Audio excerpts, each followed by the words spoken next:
Hello, welcome to the Basketball Soapbox. I'm back. It's been a while, but I'm back. We're here with the NBA quarter of the season to start the season. I thought it was a little too early to come back and just podcast because I felt like the season was just too crazy. But now that we're over 20 games into the season, I thought who better to have on than the host of the Mr. Vincent podcast, Emmanuel Vincent, man. Thanks for joining me. Yeah, no problem, man. Pleasure's all mine. We're long overdue for this anyway. It's been a while. Yeah. It's been a while. Both been kind of trudging along, doing different things, but we're here. Quarter of the basketball season is underway. The Wild Wild West is going crazy. The East has some new contenders, apparently. But obviously, we're going to be talking about a couple things happening in the first quarter of the NBA season. I'll let you go first, man. What you want to start off with? Well, I know we was talking earlier, and I was just going to say, I was going to just talk about the Sixers and like what a disappointment it's been so far early on in the season, because currently they are at a record of 7-15, 12th place in the East. Everybody thought that when PG made the decision to go down there to Philly because he got the extra year as opposed to staying in Cleveland, in LA with the Clippers.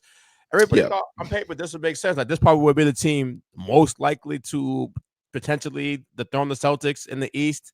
Potentially, I mean, the Knicks were in the conversation anyways. But then I thought they were in the conversation as well. But I think that ever since Embiid decided to play in the Olympics, kind of shocked that they even allowed him to play in that Olympics. I mean, but whatever. He played. Then he cut up with these quotes saying he's not going to play back-to-backs right before the season starts. Mm-hmm. Then he's not playing because he's injured. Then he had the issue with the reporter, which, I mean, is somewhat justifiable, I would say. Yeah. He had the reporter. So it's just like this team has just been on a downward spiral throughout the whole season. Then, of course, PG gets hurt in the preseason. Then he gets hurt again in the season. And Max got the hammy going on. So it's like there's this big three that in a league with almost like parity, we don't really have any big threes. And that was like one of the official big threes in the league. And we really haven't seen them at full capacity yet this season. So that's been a letdown too. And the fact that I remember seeing Jaylen Brown making a quote, basically, I'm going to paraphrase, saying that it's kind of hard for teams to build chemistry when their stars are sitting out or not playing back-to-back. Something of that nature. Mm-hmm. Maybe who's taking a shot at Embiid. I think you can assume that if you read into it. But I think he's spot on. Like, how can you actually build a continuity and build momentum going all the season when you got all these moving parts on a new team? You're not really getting like familiar with one another. And it looks like they're just probably, I mean, I guess what's saying that they're in the Eastern Conference, so you can move up significantly in a couple of weeks. If they was in the Western Conference, this season would have been over. Oh, yeah. So, yeah, man. I'm just kind of disappointed in the Sixers. And the fact that Joel Embiid is like, hurt, that injury plaguing him again. That's the always thing with Embiid. You always got to say, if he's healthy, he can do this. If he's healthy, the Sixers can do this. But then, man, I think he's out of all ifs being used for him, man. Because we all know if he's healthy, he's kind of probably a top 5 player. He's a top 5 player in the NBA. But it's kind of hard if you try to come up with a list of the best players in the NBA, like currently right now. You can't justify putting Embiid top 5. You just can't do that. No matter how good he is, no matter how the fact he got a league MVP, he's one of the most dominating big men of all time, particularly this modern era and everything. It's just hard to like even put him on the list solely because he's not available when it matters most, especially. Yeah, that has been the biggest issue with the 76ers, right? Just health of Joel Embiid. It's really like kind of like the Clippers with Kawhi. Like everything hinders on this one guy's health in particular. And I was looking at this team, with the Paul George injury, with the Tyrese Maxey injury, Joel Embiid in and out. I was like, is this going to be like how the Suns were last year? Because remember, the Suns didn't have Bradley Beal available. Kevin Durant was out, and there's really Devin Booker out there for the majority of the time. Oh, he missed a lot of games too. Yeah, so it's just like, is this going to be a replica of that? Or even with Paul George coming to the Philadelphia 76ers, looking at just what happened with the Clippers, and they still don't have Kawhi. So it's just puzzling. They started off 2-12. They're 7-15 now, so at least they're trying to get some type of ground in the Eastern Conference. They're lucky there's Toronto and the Wizards, at the bottom of the scrums right there, so they can make some ground up and get some wins there. But yeah, just looking at Joel Embiid, the most puzzling thing was how the hell did they let him play in the Olympics? I don't care what he wanted to do, if he wanted to be with these guys or whatever the case may be. I would have just been like, yo, big fella, we need you to get some rest heading into this season. We're reloading. We got young players coming in. We built this team around you. We need you to be 100% coming into the season. And it just looks like there was just so much. He had his moments in the Olympics, and then there was times when he just looked like he wasn't ready. And it was just like, what is the track for this guy to get healthy? He played in the Olympics after being injured in the postseason, and he wasn't at full strength playing against the Knicks. He put on one hell of a performance, but still, he wasn't healthy. So yeah, it's just they want him to rest and they be ready for training camp. So I just don't understand that. I don't understand that. That's the biggest blunder they made. Luckily, Jared McCain, I believe, the rookie for them, has been playing well for them. That's the one bright spot. But Joel Embiid came back the other night, had a good game against Chicago with Maxey. Maxey had a triple-double as well. So it's like, if they can just stay healthy, we can see the production out of this team. I think I saw somewhere they only played 32 minutes together this season as a trio, which is crazy. We're a quarter way through the NBA season. They've only gotten maybe a half hour together on the court, which is insane. So obviously when they're on the court together, they're going to be paying dividends there. It just sucks, man, because and especially in the Eastern Conference where you expected, of course, we're going to talk about Milwaukee further down. But you thought Philly would be right there. And in the Eastern Conference where we have Cleveland up, who I'm probably going to talk about next, Cleveland, surprisingly, Orlando. You just thought Philly would have been in that mix. And just because of injuries in the start of the season, there was no clear indication. I also read that it's not a new injury for Joel Embiid. It's just chronic swelling in his knee that he had surgery on. So it's just like, that's alarming, heading forward. How is he going to play through that? Because it looks like this is just going to be an ongoing thing. How is he going to measure that pain on that knee? How are they going to keep the swelling down? So to see that and see what Philly's doing, it's just like, you just hope that they can turn it around for the sake of the Eastern Conference right now, because it's kind of just a jumble in the Eastern Conference right now. But I kind of wonder how long the organization going to be patient with Embiid in terms of his lack of availability. Like, are they going to decide to move on from him in a year or two? And if you do, is he really going to have crazy value due to his injury history? We know if it's all about his game, he have an immense amount of value. But him being not reliable when it matters most, and both being healthy, it's kind of a wild card in that aspect. Like, what can you really get back for Joel Embiid? So they're in a tough position, I think. Yeah, for true. Because looking at I thought this might have been the last season the way it was starting out, right? You had all the losing. PG was already hurt. He was already hurt. They didn't handle it right. The whole thing with the reporter, Michael Hayes, I believe his name is, talking about his family. Philadelphia is not the easiest fan base to get along with. So looking at it from that standpoint, I'm like, much longer are they going to put up with this? And it looks like Philly, looks like they're mending the fences right now, and it looks like they're going to be heading on the right track. At least Maxey, George, and Embiid played a game together, so there's at least that. So we'll see, man. But I definitely thought about that as well, to see how long he's going to be in Philly, because it's like Maxey's the future. They got Jared McCain. He was getting all the headlines for Philly early on, and especially in the Rookie of the Year race. He was taking headlines a couple of weeks ago. So it's like, how much longer do you wait on Embiid? Because he seems to be basically hampering this franchise heading forward. When they have him, he's tremendous. He's great, MVP star level, as you said, top 5 player in the league. But when they don't have him, it's like that changes your trajectory tremendously. So we'll see what happens with them, man. We'll see what happens with them. Let's keep moving on. A topic I want to talk about, of course, the Cleveland Cavaliers. You alluded to it as well. Looking at this team have a hard start. I'm trying to find my tab here. Oh, where'd it go? Let's go here. But now Cleveland 21-4 to start the season. Hot start. Top in the Eastern Conference right now. And it's just like, we saw Cleveland for the past couple of years, and looking at them, I'm like, they got those two bigs, Jared Allen, Evan Mobley. They added Donovan Mitchell. I'm like, if this team can just get there, and even before they got Donovan Mitchell, I'm like, this team is pretty good. Can they get there offensively? They're good defensively. Can they get over the hump to start being serious contenders? And this season, it looks like they're going to be that. Signing Donovan Mitchell to an extension, this offseason, basically ending those rumors of him getting traded, wanting out, wanting to go to New York, et cetera, et cetera. Now they move on. Evan Mobley has expanded his game. They figured out how to play Jared Allen and Evan Mobley together. You got Ty Jerome off the bench. They traded coaches here, changed coaches, matter of fact, to Kenny Atkinson. And even Kenny Atkinson, I was like, that was my question. How is he going to revamp this offense? He spent some time in Golden State. He was very about him in Brooklyn prior to KD and Kyrie arriving. He was their coach, and they decided to move on from him once they got there.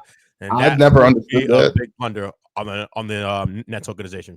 I guess that KD probably didn't want to play and Kyrie, so I had to listen. But I think Atkinson's a really good coach, like you talked about, being under Steve Kerr in the Golden State Warriors organization. Mm-hmm. He showed what he can do with young talent in Brooklyn. So I think that's a home run move by the Cavs in the offseason. I thought it was just a dumb move that Brooklyn did all the way back then. I was like, he didn't even have a chance to have that team healthy to get a run with them, and they got rid of him.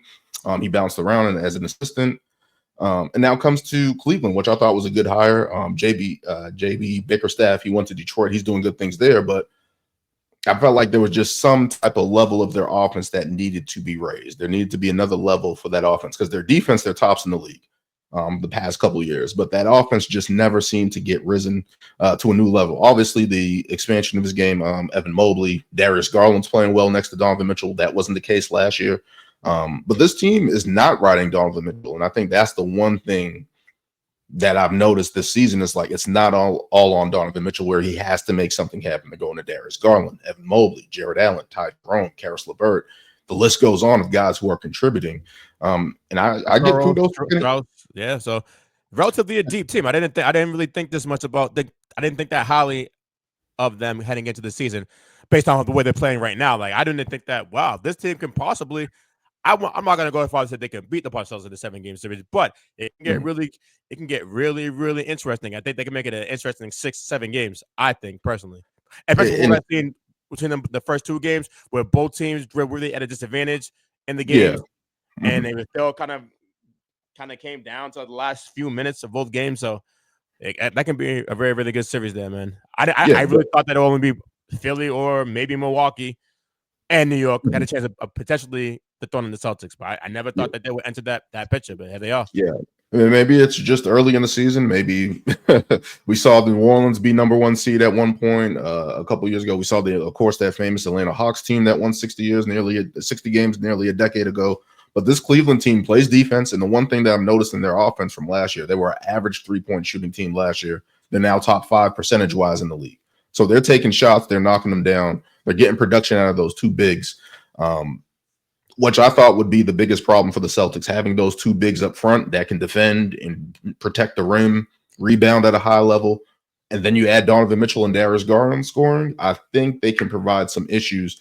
Now, as you said, I don't think they're going to defeat the Boston Celtics, but to make it competitive and actually put the Boston Celtics on notice, I think the Cleveland Cavaliers have definitely done that to start the season. And I think it owes to Kenny Atkinson, right? He's a good coach, and a lot of the times these coaches get the bad bug and get the bad rap and get fired and get moved on from, don't get re-signed, et cetera, et cetera. But it's crazy, all these coaches, whenever they get all the blame when they win, but nearly not enough praise. They get all the blame when they lose, but not nearly enough praise when they win. Yeah, and it's just the guy that was able to work with young guys in Brooklyn, able to develop, got an all-star out of D'Lo. He was a close to D'Lo, yeah. Like he's a miracle worker. It might be Jesus in disguise. They got D'Lo being all-star. That's crazy. Like I thought Brad Stevens was going to be a good coach when he got I think he got Evan Turner and Jordan Crawford player of the week one time, and I'm like, he's a good coach. If he can do that, he's a good coach. No, man, let's keep moving on, man. What's your second thing so far this season? My second thing so far this season, I would have to say, is going to be the All-Star. Well, I'll say that one. The decline in viewership, I would say. I don't know if this is really something to worry about. Actually, no, but it's really not anything to worry about for the NBA. They secured the bag already with that $11.5 billion deal they got. Or something, several billion for like 11 years they got in the offseason. Yeah. They're going to be on Amazon, on and Peacock. ESPN, And Peacock, yeah, NBC Peacock. All right, Yep. so they're good in that aspect, but it may be alarming in the sense that they don't really have any like players, American bred players that can take the mantle from the likes of LeBron and Steph, and to a lesser extent KD. Who is going to be that guy to step up? I mean, you got Tatum right now. It's good that Tatum's on a team that's successful, just won a championship, Olympic gold medal, possibly can get another championship this year. You got Anthony Edwards, who's a rising budding star, crazy, charismatic, fun, exciting player to watch. But I don't think anybody who's definitive as going to be, all right, that's going to be that guy. Like, LeBron coming into the league, how Steph eventually turned out to be in like 2014, 2015. So who do they have that's going to like insert themselves into that picture? I don't know if you can really rely on players that are American, like the likes of like Giannis and to a lesser extent Luka, Joker, Wemby. They don't really have that swag that Americans can resonate with. You know what I'm saying? They don't carry themselves in that way. Great players, obviously, but are they going to really like help like put the league on the map, like in America? You should like have them like rival like with the NFL, because the NFL is crazy hot right now. They just encroached on the NBA's territory with Christmas. Got Beyonce. That's crazy, man. I don't know. So yeah, I just think about stuff like that, and then also too, maybe the league should like take a look at the scheduling issue. Because listen, you know what? I'm thinking about it now. I seen a lot of injuries this year with hamstring injuries. That can't be no coincidence, man. And shout out to Bill Simmons, what he did say in his podcast before, how he thinks that basketball is more harder to play now than it has ever been, just because the pace, the amount of spacing, the amount of ground that defensive players have to cover and rotate and stuff. I think that really does put a toll on players' bodies. I don't think that people really take that in consideration when all the old timers are talking about how like these guys are soft now because they don't want to play. They want to like sit down back to back. They don't want to play back to backs. And I really think that you have to take that in consideration. I know the league's never going. They probably should cut the games back maybe to like 65, 70 and not 82. But at the same time, it's not going to happen because that's a lot of money. Losing money, and the players are losing their money eventually. So that's never going to happen. I don't know what that can be the solution to help get the ratings up. The cup apparently isn't working so far.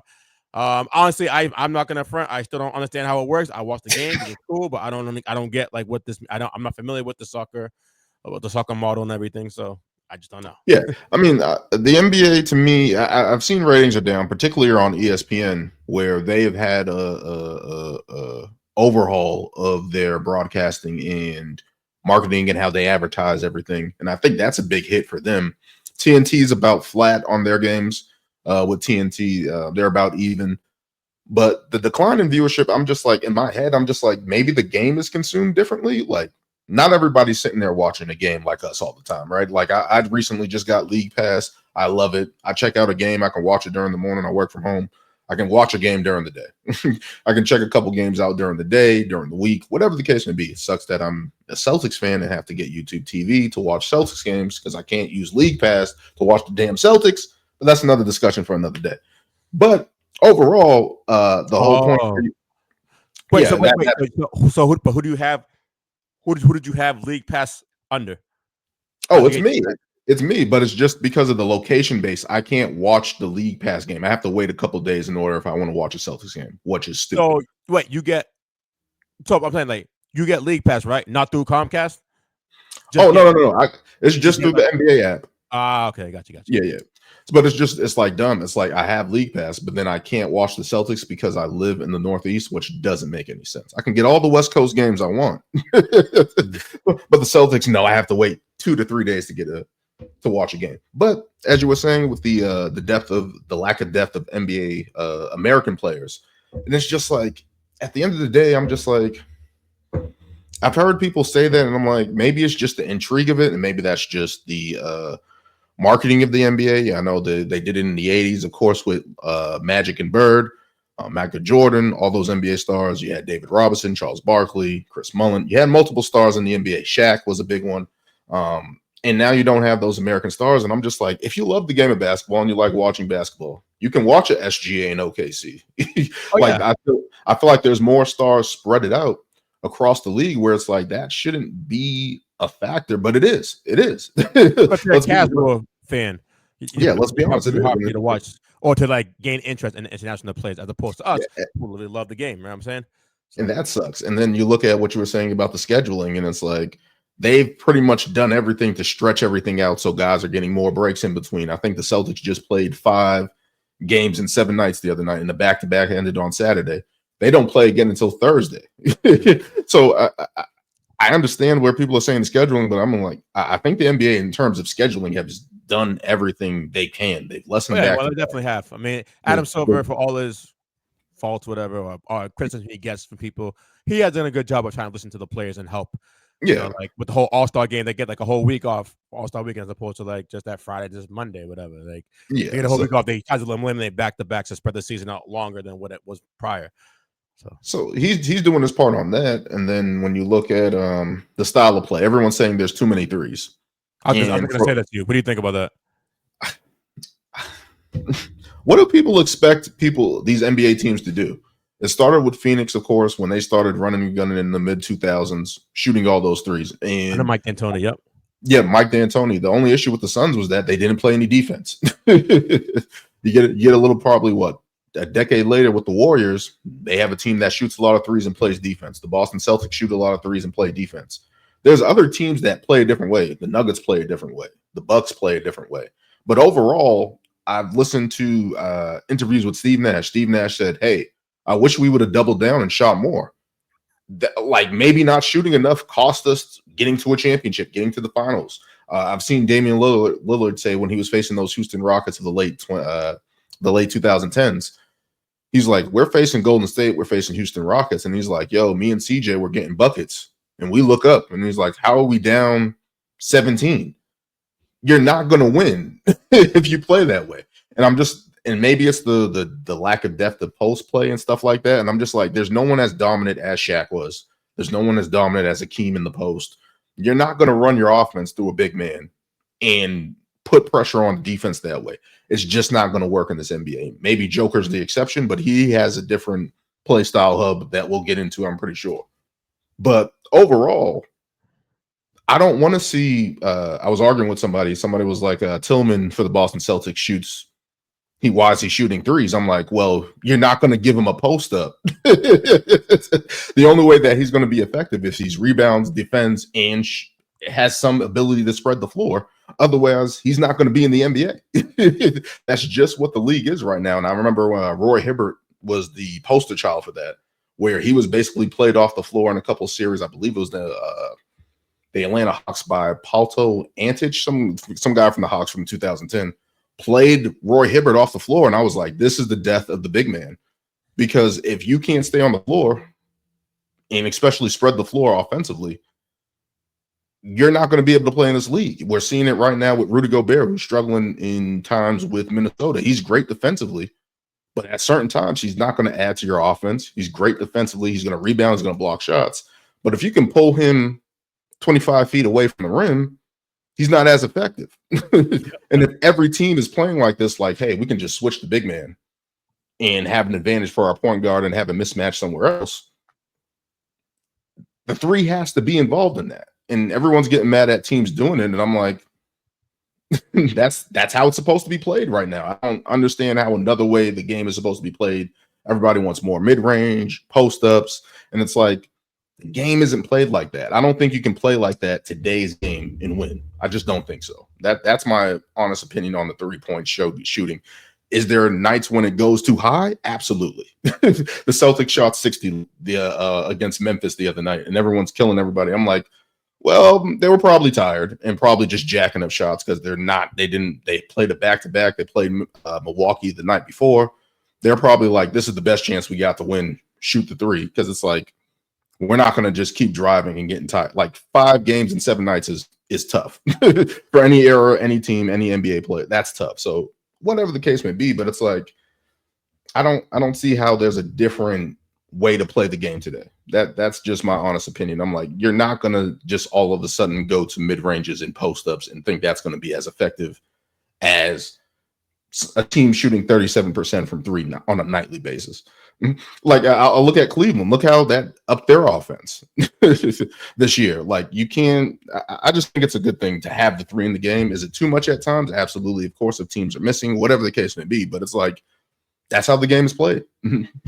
Yeah, man, that's a good point. Like this is essentially a copycat league, and Mike D'Antoni. Then we've seen the fact that the Warriors were able to like play a similar style and actually win a championship when everybody thought that you couldn't win to be a jump shooting team. Mm-hmm. So of course people are going to copy it, and people are going to over exaggerate or try to like do things to like what we're seeing now. A lot of teams shooting a lot of threes. They don't have like the personnel that can necessarily get away with doing that and win at a high clips, like say the Boston Celtics do, right? Yeah. So I definitely see that. I do wish there's a little bit more post play, but I mean at the same time, it is what it is. It's not every night that every team is like jacking threes up. I think that's just like you said, like representation of how much of a grind the season is to play like a long 82 game season. You're gonna retire legs, but obviously when the playoffs come around, it's gonna be when the game's slow down. It's not gonna look like a pickup game per se. Yeah, like, and another thing too is like everyone's like, oh, they're taking bad shots. I'm like, a lot of these shots are swing, open shots. Not everybody's taking a step back three. Not everybody's taking a contested three. Like guys are making shots, so I don't understand where the variance is. I got into an argument with somebody that they said the percentages down this year, and I'm like, one, it's early in the season. Teams are shooting more.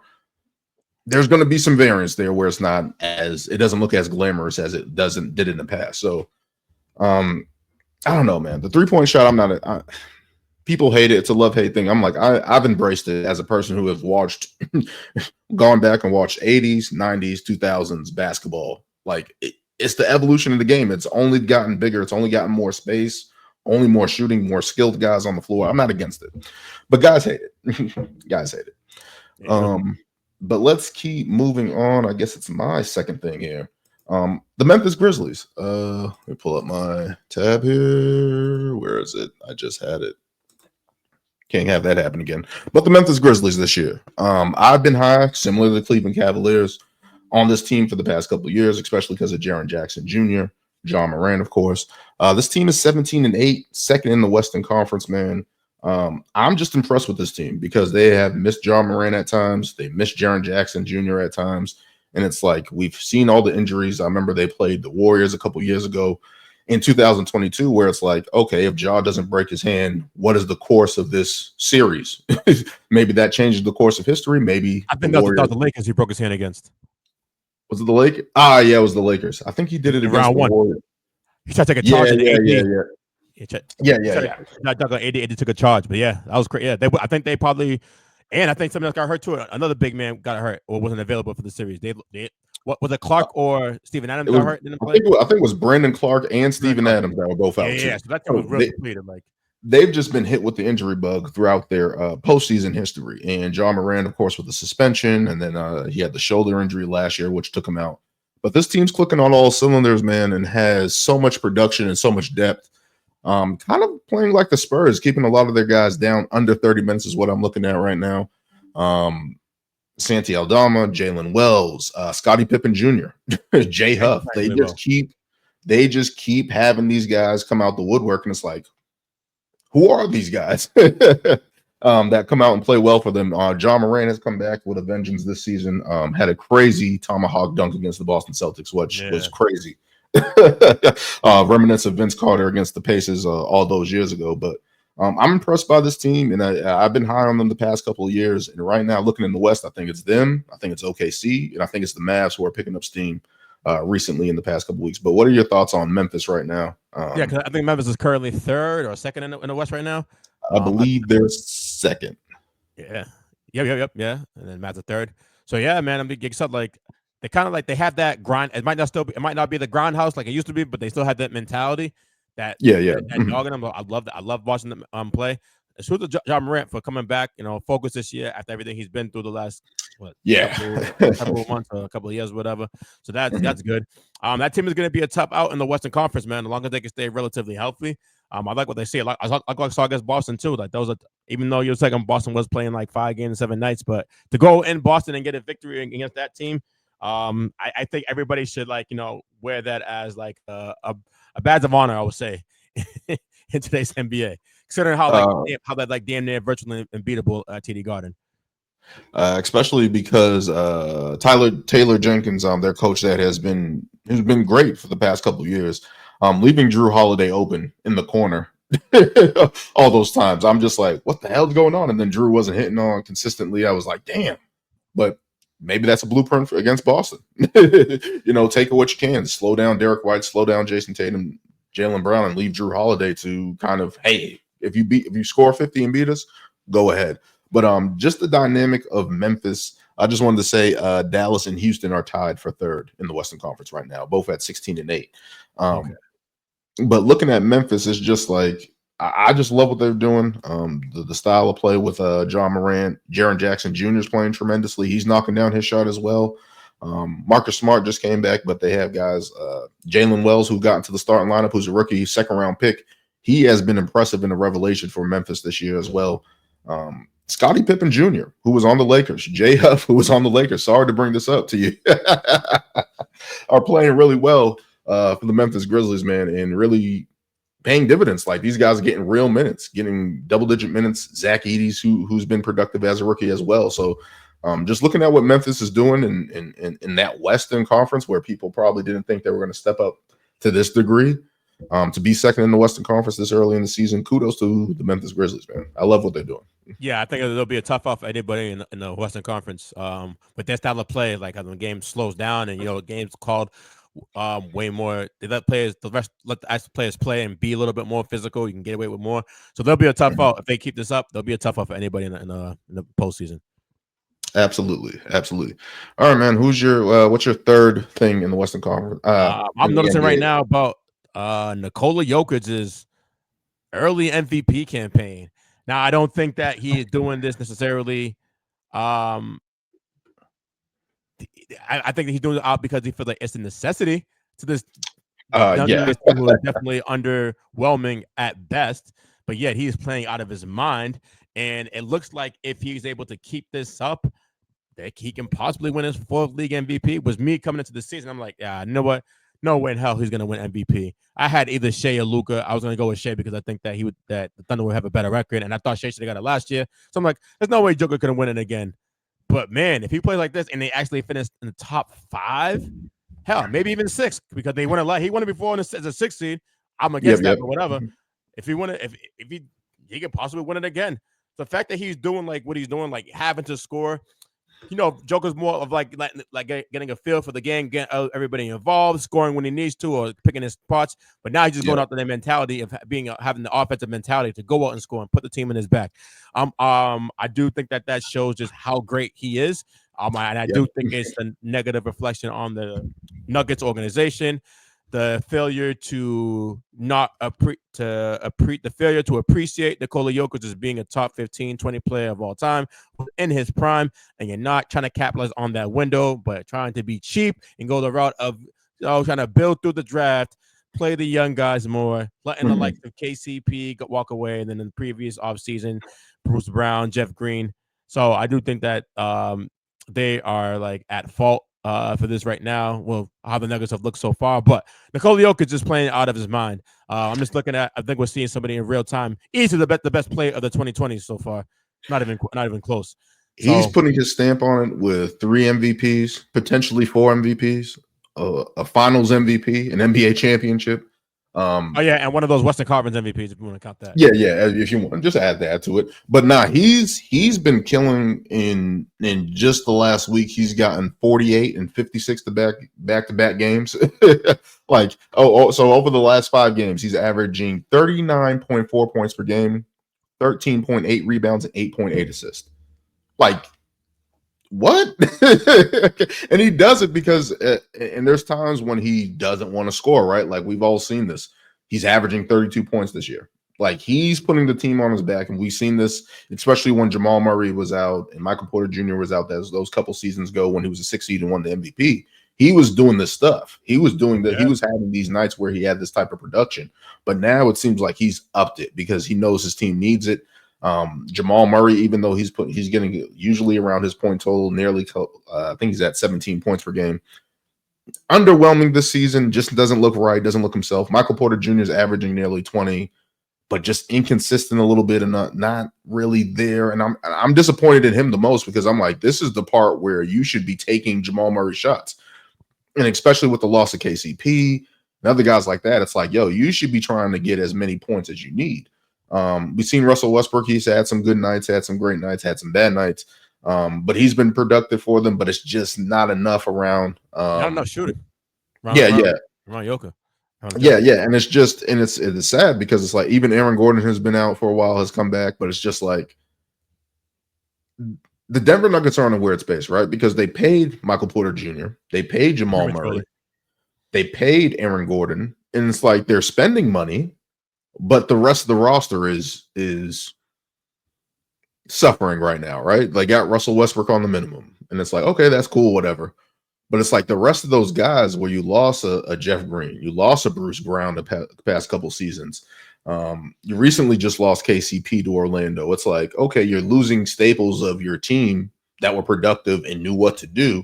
And now you're really trying to rely on Christian Braun and Peyton Watson. And I think the other guys, can't remember the other guy's name who's on that team.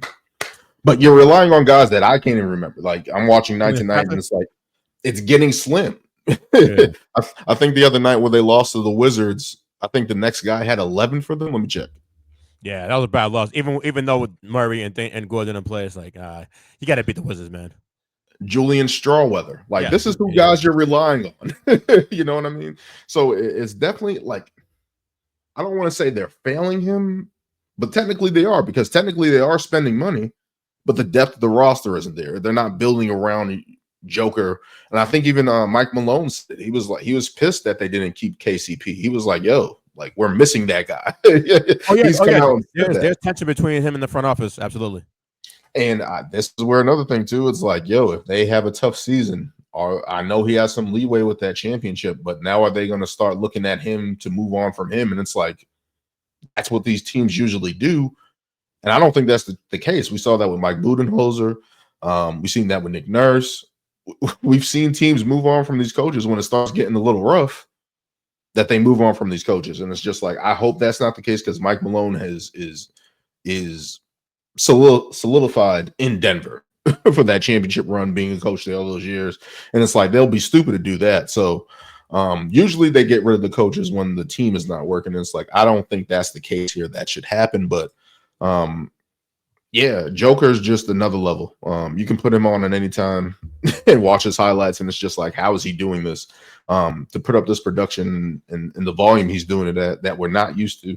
He doesn't want to do that, right? Like it's kind of weird. It's kind of like a LeBron thing. Like you don't think of him as a scorer and stuff like that, but when they start scoring and start putting it on, it's like, yo, he's a different level, man. He's been a joy to watch. Even with the Nuggets struggling, he's been a joy to watch, man. Definitely been a joy to watch. One of my favorite players. Let's keep moving on here. Let's go to my next pick here. It's the Milwaukee Bucks. Giannis, of course, putting up MVP numbers, playing his heart out, but they had that slow start where they were 2-8 to start the season, and kind of similar to the Sixers. It was like, what the hell's going on? This could be over by Christmas. It can be over by January. It's looking rough right now. But they've been able to turn it around, able to go, 8-3 in their last, to be above 500 now, 12-11. The NBA Cup tournament seemed to help them get on the right track. So they have another game against Orlando, who recently lost Franz Wagner, is already out with Paulo Banchero, which is unfortunate for that team that's been playing tremendously this season under Jamal Mosley for Orlando. But to the Bucks and their early struggles, at some point, I'm like, at some point, these guys just got to play better. This is it. There's no way to improve the team. Like, I put it on the players at that point in time early in the season. I'm like, these guys got to figure it out. And they got a soft spot in their schedule to turn it around and be above 500, man. But what are you thinking about the Bucks? You know, they were talking about Giannis maybe potentially axing out. Maybe they move on from Dame. Maybe they move on from Lopez. Chris Middleton's recently come back, who was hurt. And all this stuff and confusion. And people are like, this is another Dark Rivers team that is failing to meet expectations. But what are your thoughts on the Bucks? Yeah, then they've been overall been disappointing too as well, starting off this, especially with their start to the season. But at the same time, while that's been disappointing, it's not really too shocking considering where they are as a franchise in terms of like the age. Like outside of Giannis, that core is relatively old. Dame's what, like 34, Middleton 33, 34. I think Brooks like 35. Middleton 36. obviously got 36 maybe even, yeah. Mhm. And then Middleton got all these have these dealing with these injuries over the last couple of seasons and everything. Mhm. So this team is just like not really like. And then of course like all that who they bring in this year again, Torian Prince, and they signed was it Grant?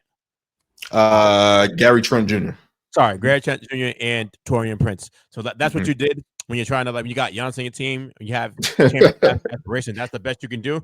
But eventually, well, obviously it is because they really don't have any assets anymore. Training for Jake Crowder, and then electing to move on from Drew and get Dame. They really don't have any assets.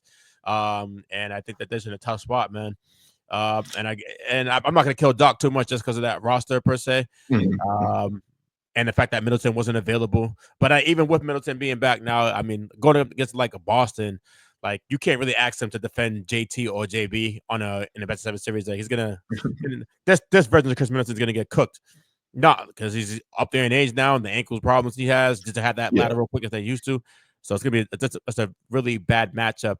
And then of course we know about when they wanted to get rid of Dame, when they liked to take on Dame, they knew what they were getting. Yes, you were getting a guy who can hit some difficult shots, Dame time, Mr. Fourth Quarter, but at the same time, he is not Drew Holiday on defense. He's a big liability. He's a turnstile, probably one of the greatest turnstiles of all time that they have now, and that puts more pressure on the likes of Giannis and Brook Lopez to make up for that deficiency that Dame has on defense and try to cover more ground on that side of the ball. So, yeah, but they are playing great. They are playing a lot better now. Giannis looking like Superman. So Currently I averaging think they're probably 32, at best 11, top and 5 in the 6. East. I would think at best top 5, maybe 4, but I think they'll probably be like a second round exit at best. Yeah, I mean, and Damian Lillard has picked up his play as well. He's averaging what 25, 7, and 4. So he's picking up his play on 45 and 37 splits. Giannis is playing at an MVP level, 32, 11, and 6. So they're getting the production out of those guys now. It's just the rest of the roster. They're relying on guys like AJ Green and Pat Connaughton who haven't panned out. A lot of these guys just aren't, as Charles Barkley says on TNT Jags, just another guy.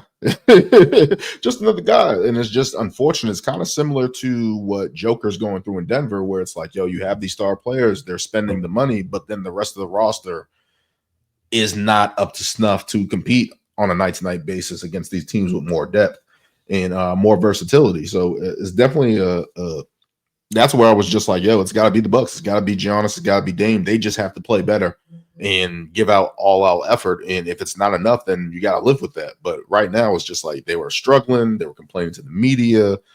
Things weren't looking good, but they've been able to turn it around so far this season. But again, too, a lot of this, Giannis has to own some of this, too, because he's the one who pushed for Dame to be traded there.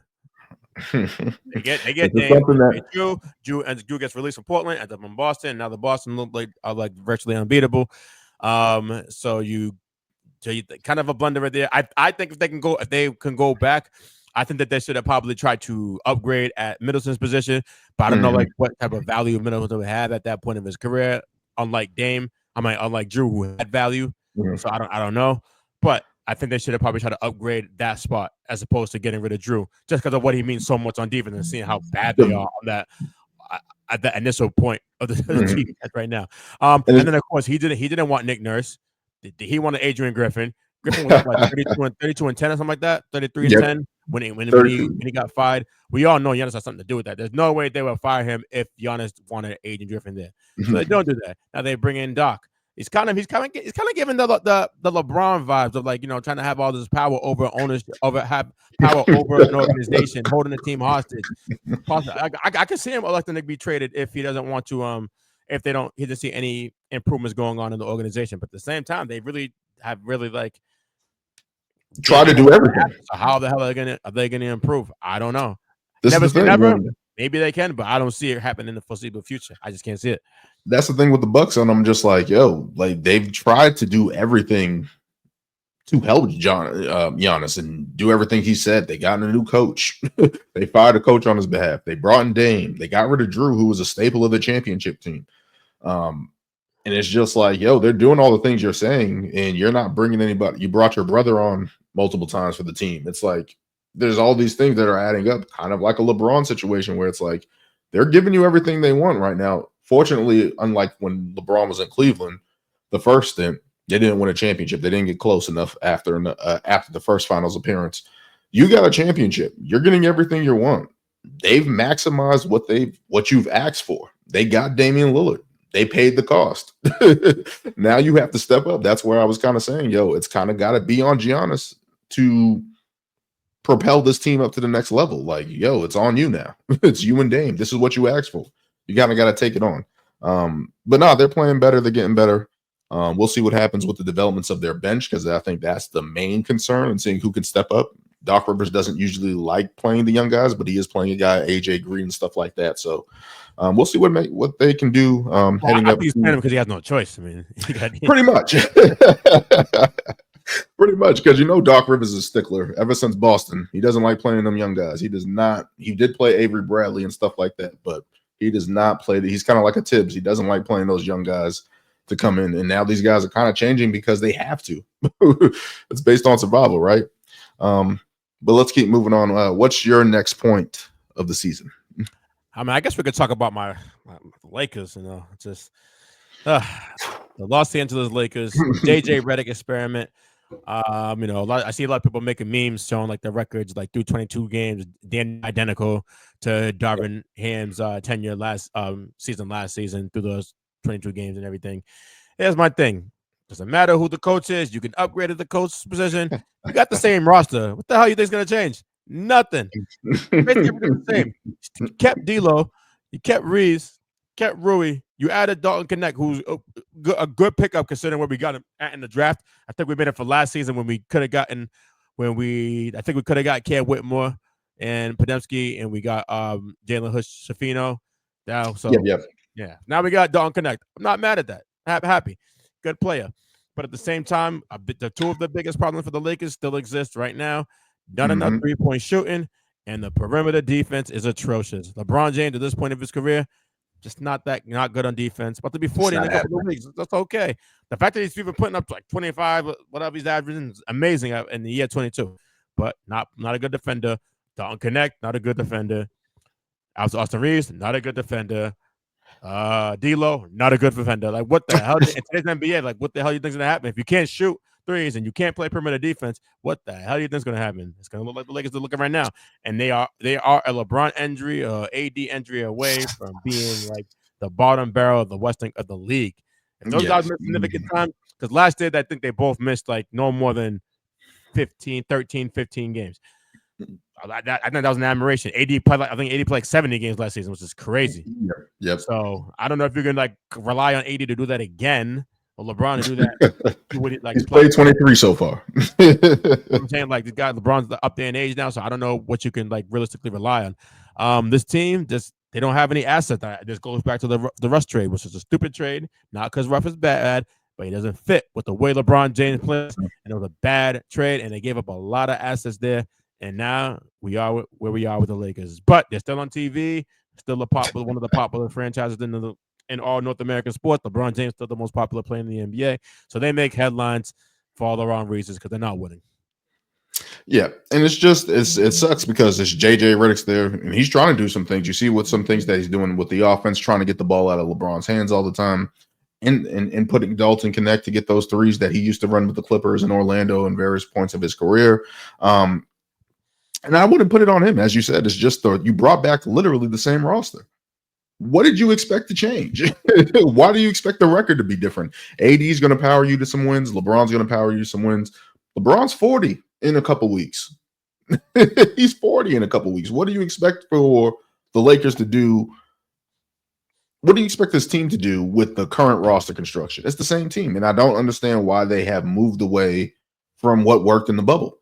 I understand LeBron wanted the trade, but it's like, yo, as that point in time with the Rush trade, it's like, okay, you guys got to start getting some 3-and-D guys around these guys that can shoot and defend. That's what's worked. AD at the 5, LeBron at the 1 at point, and filling the roster out with defenders and shooters. Yep. That's what you need. Maybe get a secondary playmaker. It's not complicated. Why is this so hard? You got guys like Gabe Vincent and Jackson Hayes, and it's like these guys don't even contribute on a night-to-night basis. I think we saw a couple nights where Gabe Vincent had 0 across the board, and he's played double-digit minutes. It's like, what is happening? He's not the same guy from the Miami Heat. You moved on from guys like Scottie Pippen Jr. You know, he all that fiasco where they let him go, and now you see him in Memphis. It's like, look at the production. That's somebody that you can probably use that can play make and penetrate and get score and find play make for other guys. They don't have that outside of LeBron. That's just not there. And it's tough because AD's playing at an MVP level again. Like he's in that conversation. When the Lakers early in the season, when they had a better record, lately it hasn't been that great, but he's averaging nearly 28 points, 11 rebounds, 2 blocks a game, a steal a game. He's doing his part. And it's like, it's not on LeBron. It's not on AD. It's on the Lakers. It's on that front office. I don't know what they did, man. I don't know what they were thinking moving forward. And I think they're probably preparing for life without LeBron because they're not willing to move certain guys. They're not willing to trade certain picks at this point in time, probably what they should have done before. But it looks like they're moving on with planning for life after LeBron, I think they're doing. I don't know if they're going to eventually trade Anthony Davis. I don't know if that's going to happen down the line, but right now that's what it looks like to me. Yeah, I mean, I think they honestly realistically should move on from LeBron, not because he's bad at anything. The fact that he's making all this money and he's just not in his impact winning the way that he used to, and because it's about to be 40 years old, that happens. But 40 years old. it's the Lakers and it's in LA. You need to sell tickets. That's what the Lakers are about. They got the most popular player in the league right now, still. So you gotta keep him in so you can fill the arenas up and have all the stars sit floors, courtside and everything. So it's just frustrating, man. Yeah, I understand. I love. Trust me, I have the Celtics right here. I have the hoodie right here. I love crapping on the Lakers, but it's just like you guys brought back the same roster. What did you expect to be different? Like, why did we like? And JJ, this is no knock on him. He's doing what he can. I've seen stuff that he's trying to do defensively and offensively with this team that is trying to be different from last year, trying to be a little bit modernized in the offense. Just not working because you can only work with what you got. And I'm not putting it on JJ, man. Not putting it on JJ. But let's keep moving on here to a trade that happened this offseason that seems to be showing these teams heading in 2 different directions. The New York Knicks and Minnesota Timberwolves. Karl Anthony Towns for Julius Randle. What did you think initially when this trade happened? I thought that the Knicks would win the trade. I like the fact that this kind of felt like, okay, now they're really trying to they're taking a page from the Wolves did when they're trying to put a team together. How the Wolves try to put a team together to beat the Nuggets, where the Knicks trying to put a team together to beat the Celtics. You add a big now who can able to stretch the defense. You know what I'm saying? But he's not really a Tibbs guy, so I mean, the Tibbs would really want to have him again, but they brought him in, so I kind of liked it. I did think that they kind of like hurt their depth though, losing my man DiVincenzo. So yeah, and then obviously they lost Hartenstein too to OKC. So I'm like, okay, but I thought that they're going to be probably top 3 team in the Eastern Conference, and they'll probably be pretty good. They'll be a learning curve and everything, which is playing out so far this season. But I think by the time playoff comes around, they're going to be really tough to beat, as long as they're healthy. Timberwolves, I'm just like, man, this team that's a bad trade. Not a fan of Julius Randle per se, and I just thought that Julius Randle playing with Edwards doesn't make any sense because the fact that he's a ball stopper, where thing like that, the ball in his hand, that's going to cause so much friction, I think, between them and the team and everything. And the fact that he's not really a consistent 3-point shooter, that's not going to help as well. DiVincenzo's a great addition off the bench, don't get me wrong, but Randle being there and then losing Cat kind of like took away from anything special, having like 2 bigs. Like you see when they did how they kind of threw like Joker off his game in the playoffs, right? That was like their like secret weapon, like their secret power. It's all gone now. So now there's like an average team. I am no Karl Anthony Towns fan. That was the best he looked in the playoffs for a little bit against that Denver Nuggets team. He was playing defense. He was trying. Give him kudos. He has taken off in New York, 25-13. I'm shocked by how good it is because obviously he's not great on the defensive end for them. They weren't looking for that. But this evolution of Tibbs, I want to say, just getting more modernized, getting more spacing on the floor. He's not like that. That's not what he does. So for him to actually input guys like McBride and OG and Mikal Bridges and influence, of course, with Karl Anthony Towns, this 3-point shooting from the New York Knicks, that's not what Tibbs is about. He's not like that. So to see him do that and change with the addition of Karl Anthony Towns, kudos to him for that as well. But this team, the Minnesota Timberwolves, basically shot themselves in the foot. You already gave Anthony Edwards Rudy Gobert, who only does so much offensively. Maybe he can finish on the rim. I've seen him be guarded by Dennis Schroeder in the Olympics. I'm never going to forget that. It's not going to happen. Draymond Green crossed him up last night and got a dunk on the hoop to seal the game. I'm not making this up. You can look up on YouTube. You can look up the highlights. Draymond Green crossed him up, ISO'd him. The person who he choked out last year, he ISO'd him at the top of the key, crossed up a defensive player of the year, and dunked at the hoop. This is Draymond Green, ladies and gentlemen. That's all I'm going to say about that. But the Minnesota Timberwolves, what they did was take away the spacing from Anthony Edwards. And you're losing a guy like Cat. Dante DiVincenzo's been struggling shooting the three this year, but he's picking it up a little bit. But overall, Anthony Edwards has taken it upon himself that now I got to create the spacing for the rest of the team. That's why he's taking nearly 11 threes a game this season. That's insane. Mm-hmm. That's Steph Curry, like that's Klay Thompson, like only those guys shoot that many threes. Maybe that's Trae Young, a LaMelo Ball. Anthony Edwards is shooting 10 threes a game. Now he's making 42%, which is awesome, but you don't want your best player taking that much threes, especially a guy like Anthony Edwards, who's probably better in the ISO situation, getting to the basket, finishing at the rim. He now has to create that spacing. Now you add Julius Randle, who's shooting 36% this year from three, putting up 20.7 rebounds, 4 assists. He's not the greatest defensively either on that end. So it's like now you don't have a guy that's 7 feet. Now you don't have a guy that's protecting the rim. And that's the thing that made them special, that they can go to Rudy Gobert, they can go to Karl Anthony Towns, they can go to Naz Reid. And now you kind of restricted Ant in the creativity. And another thing about this team, obviously they got the rookie. Let me look him up. I keep forgetting his name. Dillingham. They got the trade from the Spurs. They brought him in. They gave up some assets for him. He's trying to catch on and try to get up to speed. Mike Conley has been in and out. And I'm just like, why didn't this team go after Tyrus Jones? Tyrus Jones sat out there all offseason and ended up going to Phoenix, where he's playing well right now. And I'm like, how many teams needed a point guard? And why didn't they go get him? I don't understand that.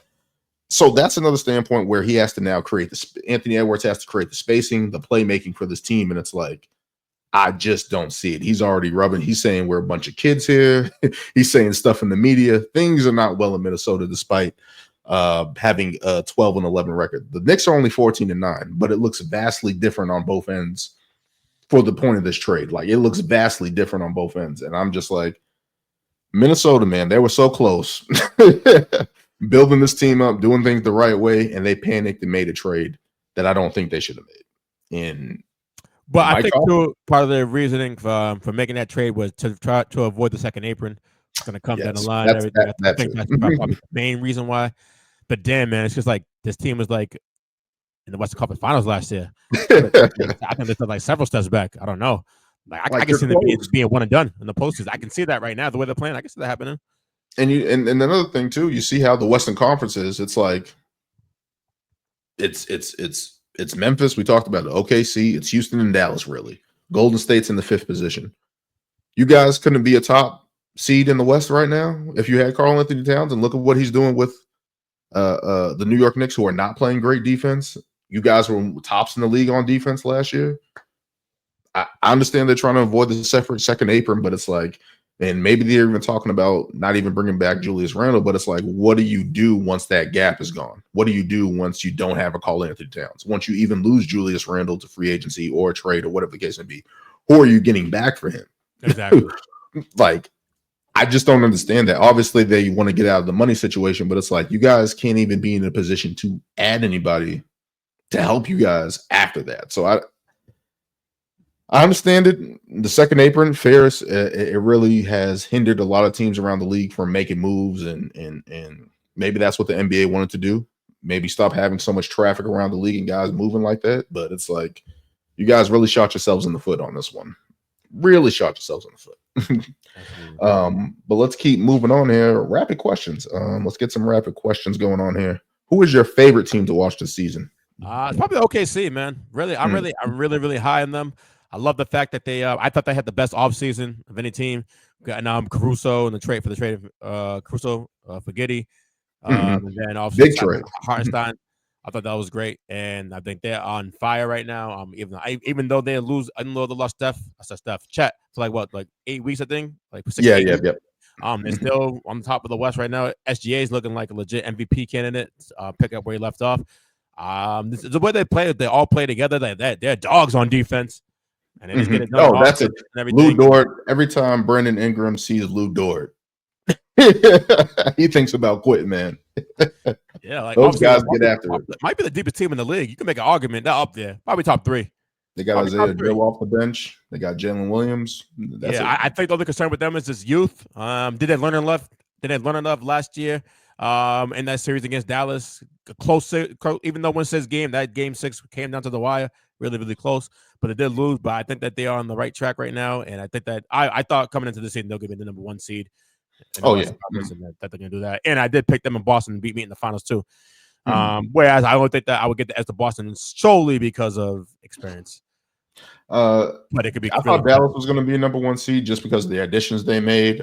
Luka was out a little bit, but he's back. Dallas is playing well, but OKC, man, with that defense and SGA leading the charge on that, you got Jalen Williams ascending to all-star level. And hopefully when Chet comes back, he can fit right in next to Hartenstein because they brought in Hartenstein to handle those bigs out west.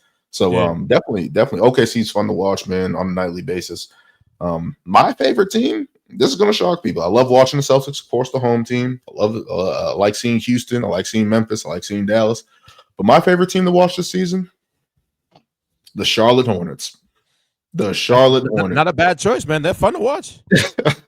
LaMelo Ball, Brandon Miller, Miles Bridges, and that announcer they got in Charlotte. The best announcer. The best announcer.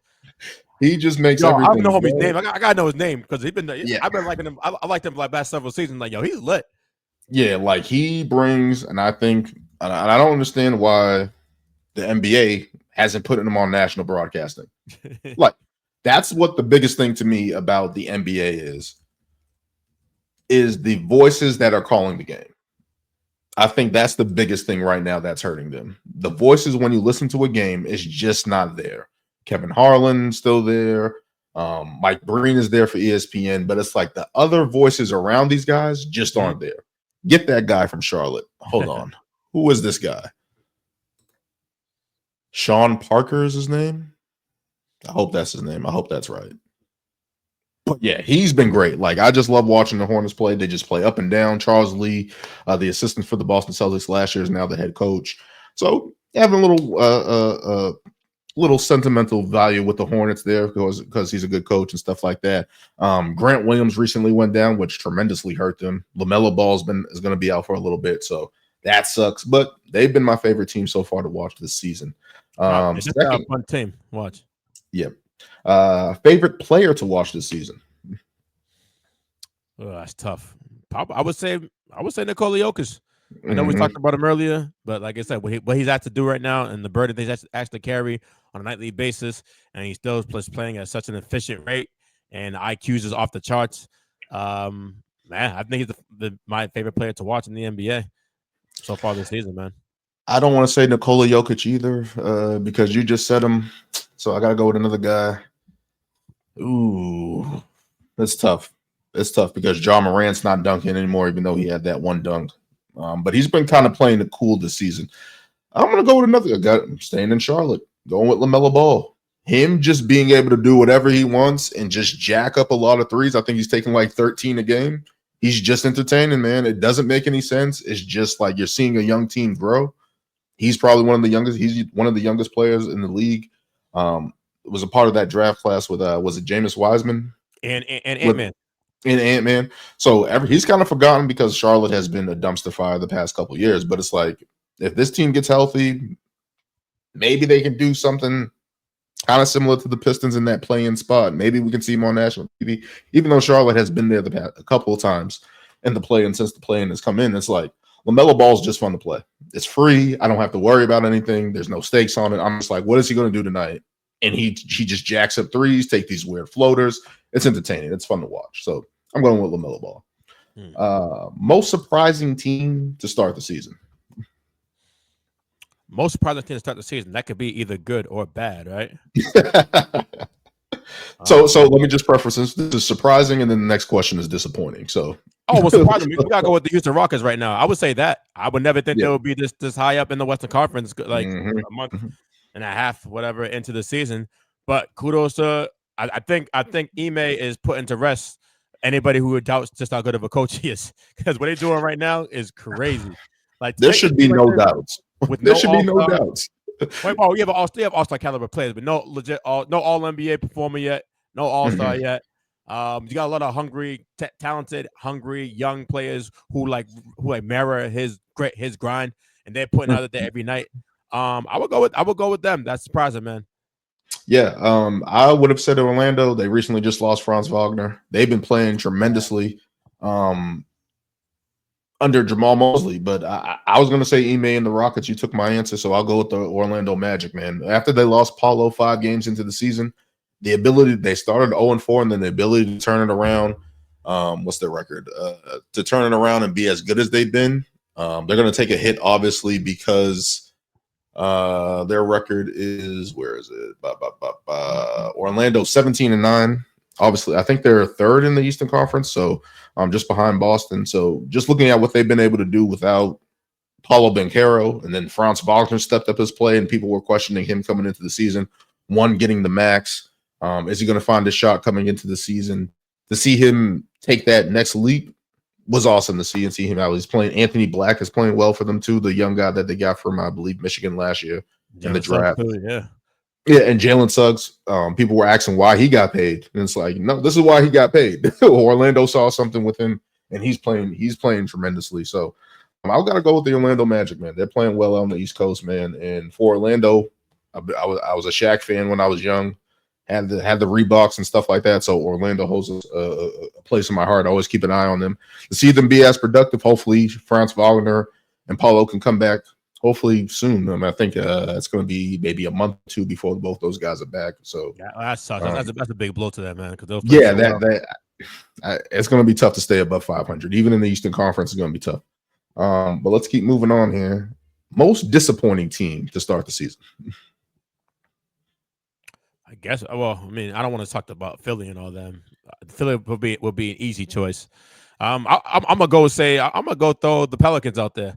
A lot of it has to do with a lot of injuries that they have and everything. But damn, man, like the Zion thing right now, he's basically in the MB camp of injuries, and like when do you say enough's enough and you want to move on from this guy?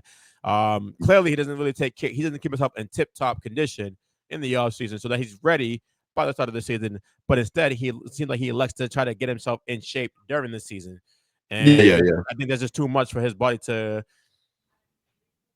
sustain, and the fact that he is overweight and everything, and you know what I'm saying, not to body shame or anything, but he should shed a few pounds.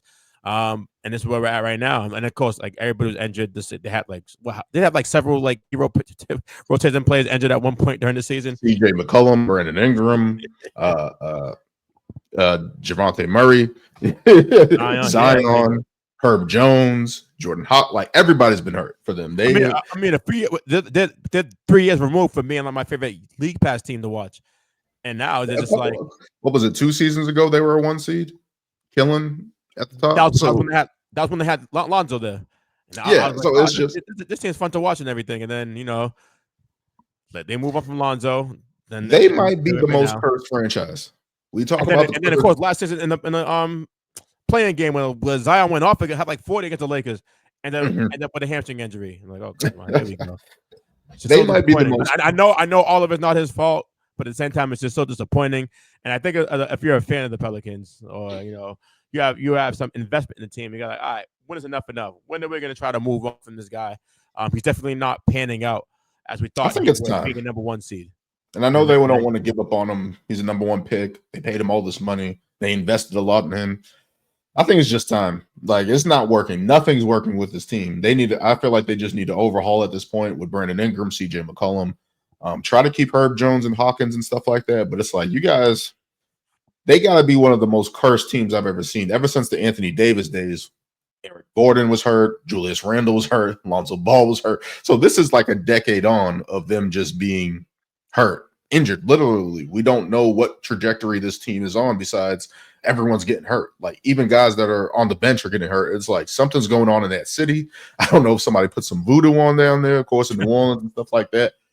They got to move that team. They got to do something because that team has been literally injured ever since I can remember. I think the only time I remember they weren't injured is that year they went up against the Warriors. I think they were fourth seed. They beat Portland, and then they went up against the Warriors when they had Rondo and Drew Holiday and Anthony Davis. So that was like the only year they really been healthy. But yeah, just tough. My disappointing team is kind of tough because especially with the Eastern Conference stuff like that. I'm going to go with the Sacramento Kings because this team. A couple years ago when they're going up against the Warriors, maybe 2 years ago against when those Warriors made their run, we were like, okay, Sacramento's back. They're going to take the next step.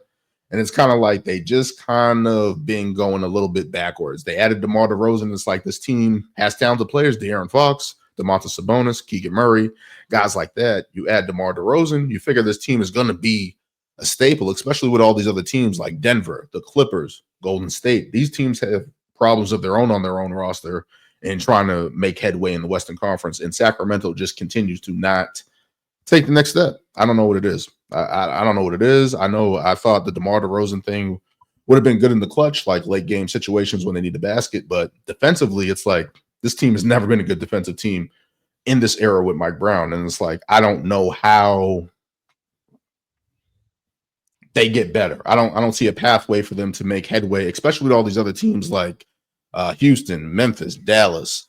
The Suns, when they get KD back, they've been terrible without him. Victor Wembanyama trying to make a case for the play-in as well with Chris Paul and them. So it's like I don't know where Sacramento's place in this Western Conference is. Is it going to be playing again? It looks like they are. They're 12th in the West right now. So it's like, what direction? How are they going to take the next step? I just don't see it right now, which is unfortunate. Yeah, I forgot. Yeah, like their whole trajectory just completely got altered. It's weird because it looked like they were going up. That they were gonna they're gonna be here. They're gonna be a legit competitor in the East in the Western Conference, and it just kind of went downhill and everything. I don't know if it said a lot about De'Aaron Fox or like what people thought about him, and where he falls in his draft class because he's the same draft class with Tatum, Fultz, and Lonzo and everything. Bam. Mm-hmm. And he has the numbers. He has all-star numbers. He has those numbers to be recognized, but it's just like he doesn't have the wins. He just doesn't have the wins, which is unfortunate. Yeah, so that's my disappointing team. Next question. Thoughts on the new All-Star game? Trash. Basura.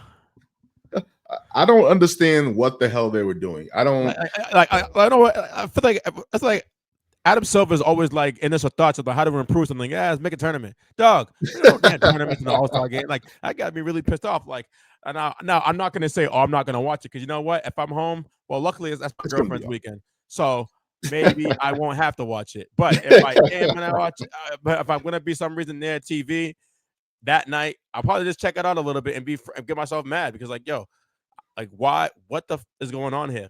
Like, and it makes no sense. Like, this is what you got to resort to try to get players to play. It's real, and it really looks bad on the NBA players today. I don't want to I think the modern players get a little bit too much critique from their previous generations and everything. But I will defend the previous generation. These guys, it's kind of ridiculous, man. You can't even act like it's you're not gonna play like it's a game 7. Just play fun. Yeah. Just have fun. Give a little bit of effort. Offer to some resistance to make it look somewhat like a basketball game. And I think that's all you got to do. But nope, you don't want to do that. I think a lot of players are just concerned about their own brand and how they look and everything. And I'm like, hey, man, listen, these guys get paid a lot more money than they did back in the day. So I think that's why they tried to.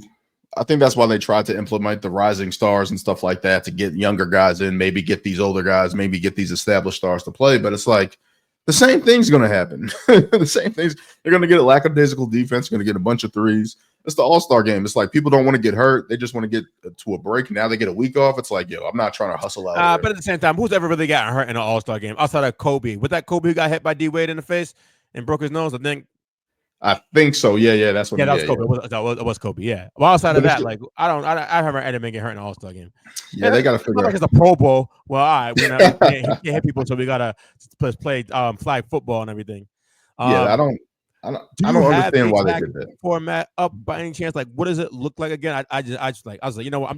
I'm all tournament out, man. It's too much. And I understand what they're trying to do. They're trying to take the soccer model, have tournaments, do stuff like that. And I understand that because soccer across the world is one of the biggest sports, if not the biggest. And But the NBA is trying to grow the brand internationally. yeah, So that would make that's sense. what they're trying to do. They're trying to get more eyes on it. But it's like you got to figure out a better way to do it. And there's enough time to figure out. They should be thinking right now how to improve the regular season. They should be thinking of how to try to improve the All-Star game. They said they had input from Stephen Curry, so maybe he had a play in this, and maybe this was All-Star format. Yeah, I think they were asking him how to improve. They were basically having him throw ideas out there how to improve it. And I don't know if this was the deciding factor, but they did ask him how to improve it and stuff like that. And it's just like, this isn't it. This isn't it. This isn't it. This is not what we want. But let's keep moving on. Last question. 2 predictions before All-Star break. 2 predictions, like anything in it regarding the NBA. Trades, seeding, team that's about to take off, anything like that. Whew, that's tough, man. How about you go first? I'll go first. It was going to be the Orlando Magic taking the 2nd seed, but since they have gotten injured, somebody's getting traded in the Eastern Conference. It might be Jimmy Butler. And maybe that team that picks him up, I was thinking maybe Golden State, maybe a Houston, maybe even though Houston has said that they're not going to move their young core of Green, Sengun, Jabari Smith, those guys like that. But yeah, I'm going to go with somebody's getting traded. I think Jimmy Butler might be getting traded. That's my first prediction. Oh, sorry. Is the trade deadline now, if I'm correct, isn't it before All-Star weekend? I think it's a week. I think it's a week before All-Star. Okay. So that's maybe the 2nd week in February. Mm-hmm. So I think Jimmy Butler's going to trade. My second prediction, what's it going to be? The second apron makes it tough for trades to happen. Why not do this? The Detroit Pistons are going to make a push for the playoffs. They're going to make a push into top 8 seed contention. I like that team, especially Cade Cunningham. I liked what he did the other night again, last week, a couple weeks ago against the Boston Celtics. I've been watching that team closely this season because I have 3 of those guys on my fantasy team. But I think Detroit's a good team. I think they're going to make a push for the playoffs. I don't know how, but I'm going to go with Detroit making a move. Okay. So you say that. So okay, let me see if not. So now I'm on the clock. Good stuff there. So now that I know the trade deadline is really before the All-Star, I couldn't remember. I can't recall. But I think that there will be a trade going down. Damn, it can't be Randall because Randall has to be. I think it has to be. Oh, it has to be in February. Okay. I think it has to be. I think he could do it before All-Star weekend. And if that's the case, Julius Randle's going to be gone. He won't be. He will not be a Timberwolves. I'm telling you right now, that is the worst. They got to trade him. They have to. They have to. Once that trade went down, I'm like, that don't make no sense. That's not going to work with Ant-Man. And I feel like the personality clash too as well. That's not going to work. So we got that out the way. Anthony, he will be gone from Minnesota, and this will be a lost season, I think, for Ant-Man and the Timberwolves, and they'll try to rebound in the offseason and try to do something to help Ant-Man because, you want to keep that superstar happy so we could make sure they get there long term, or at least relatively long term. And for the second one, I am going to say that the Houston Rockets will remain a top 3 team in the Western Conference. I think that they can do it.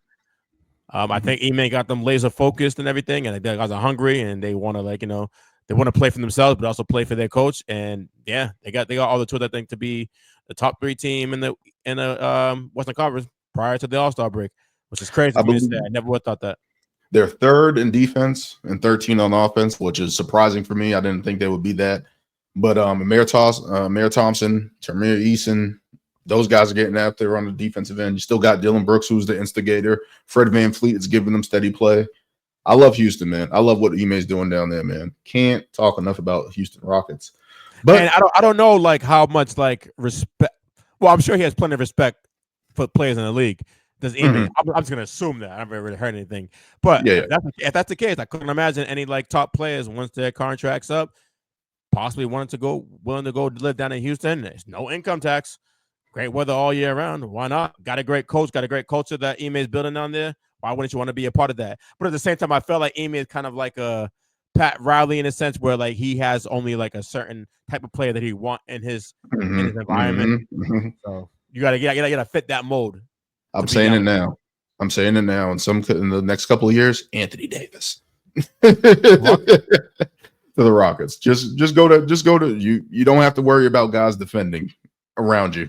That's the safe haven for you, man, Anthony Davis. But man, before we go, plug your podcast, man, and where they can find it. All right, man. So it's the Mr. Vincent podcast. You can find it wherever you listen to your favorite pods at, Spotify, Apple Podcasts, more platforms as well. I'm working on putting an episode out this week, so hopefully Friday, Saturday that'll be up and everything. And got the YouTube page, Mr. Vincent. I'm just working on things, man, trying to get my life back on track and everything. I've been slacking a lot, but I think I'm gonna start being back on full motion going forward. Let's go. Those links will be in the description down below. That is Emmanuel Vincent of the Mr. Vincent podcast. I'm Daniel Daly. Thank you guys for joining me. And until next time. Yes, sir, my guy.